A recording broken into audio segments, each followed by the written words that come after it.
This is part two of helping you understand why no financial product should be considered good and also why no financial product should be considered bad. So stay locked in. Hi, my name is Carson Graves, certified financial planner and president and CEO of the Retirement Education Center. And my name is Andrea Graves, Director of Operations at the Retirement Education Center. And we want to thank you for tuning in to our Retirement Education Concepts videos. These videos were created to help to make the difficult and confusing retirement process simple. Yes, because with so many retirement strategies out there and so many retirement concepts, and of course with so many retirement products, it can become very difficult for consumers to digest it all.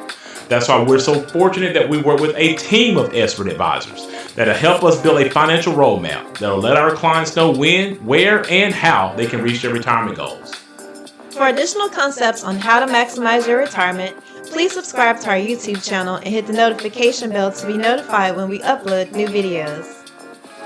Before we get into part two of our All Products Are Good and All Products Are Bad series, there are always two rules that we like to give you about retirement income. And Andrew, what are those two rules? Well, rule number one is to never run out of money, and rule number two is to never forget rule number one.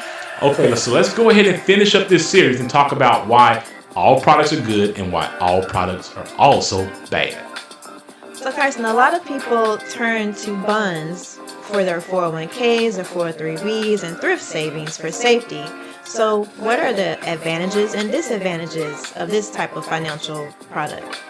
Yeah, this is a good one here because if you're dealing with a financial advisor, a lot of times they're going to be talking about bonds, and you may hear some financial salespeople tell you that bonds are bad, and of course you're going to hear some people saying that bonds are good.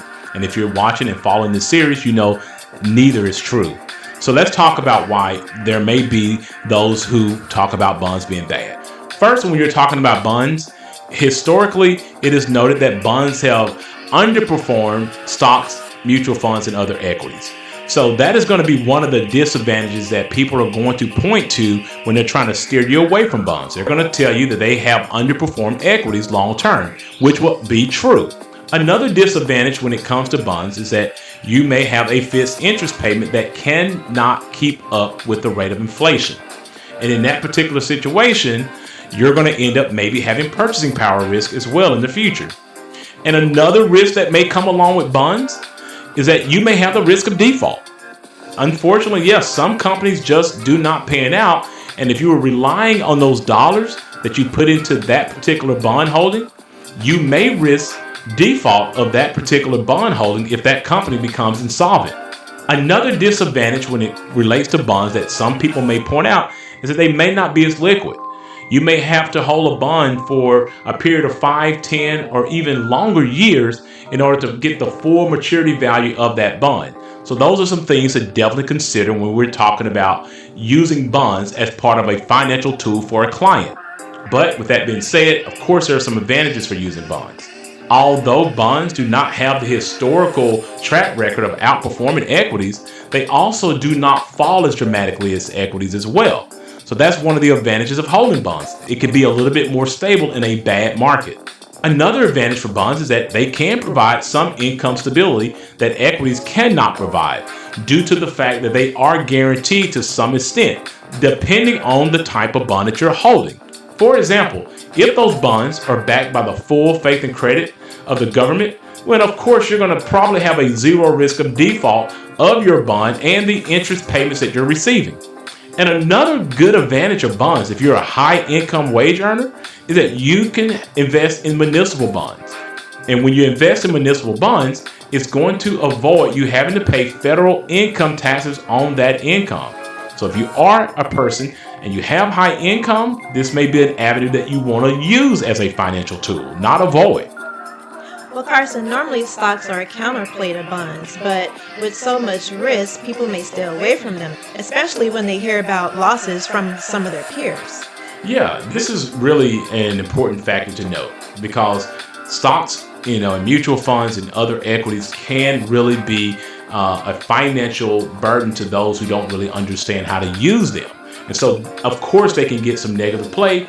And if you run into a financial salesperson, they may try to steer you away from stocks into some other financial tool to actually earn a commission. But honestly, when you're talking about equities, you have to understand how to position them in your portfolio.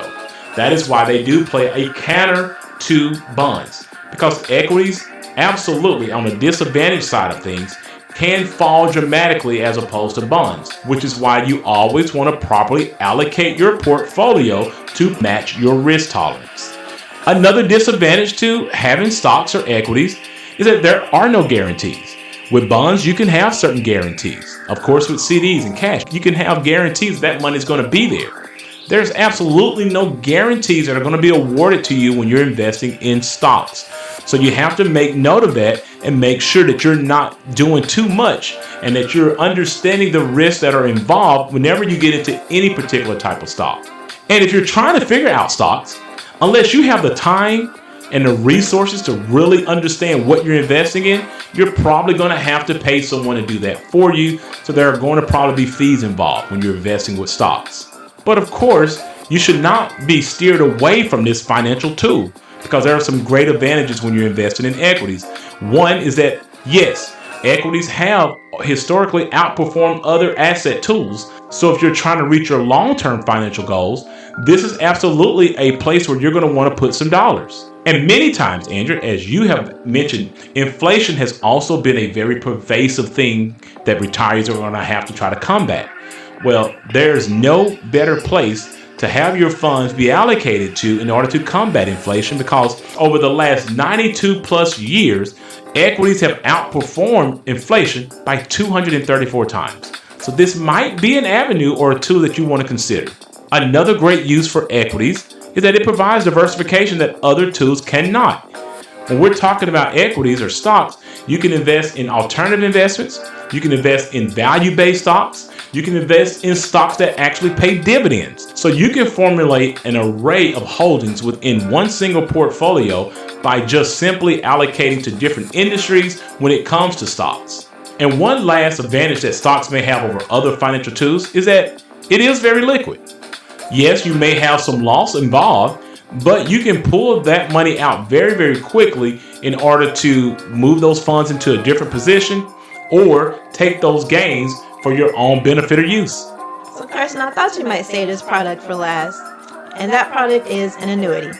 So tell us more about that. Annuities are very important when it comes to people trying to sell this to you.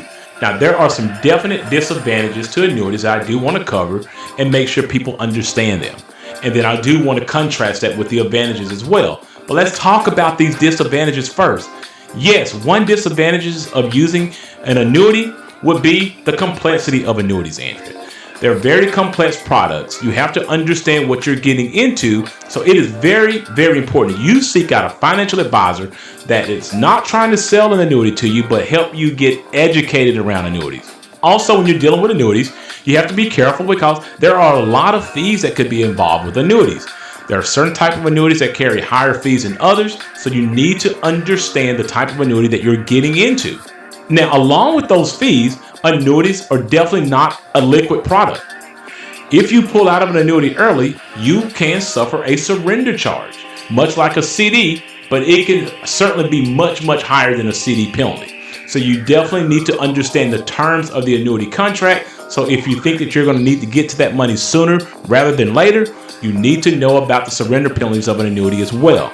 And much like a bond and much like CDs, if you're taking income from an annuity, that's usually going to be a fixed income. And so yes, with an annuity payment, you can be subjected to purchasing power risk due to inflation. So these are definitely some of the most common disadvantages that people will point out when they're trying to steer you away from buying an annuity.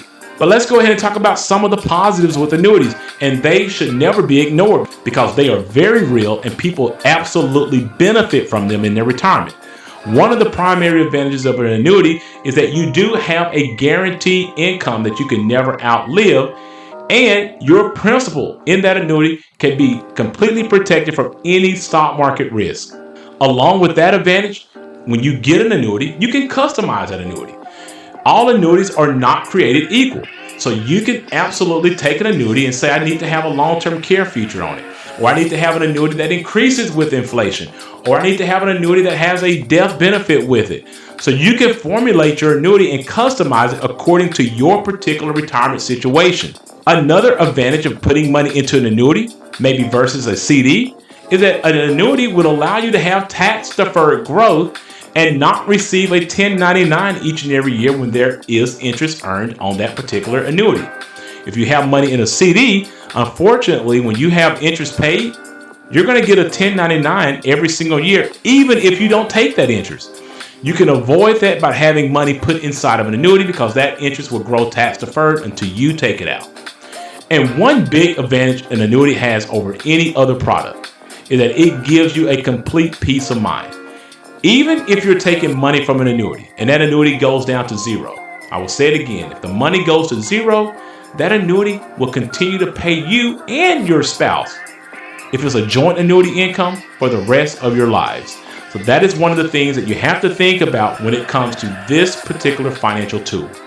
Well, Carson, that was extremely helpful, so thank you for your insight on this topic. And thank you for watching.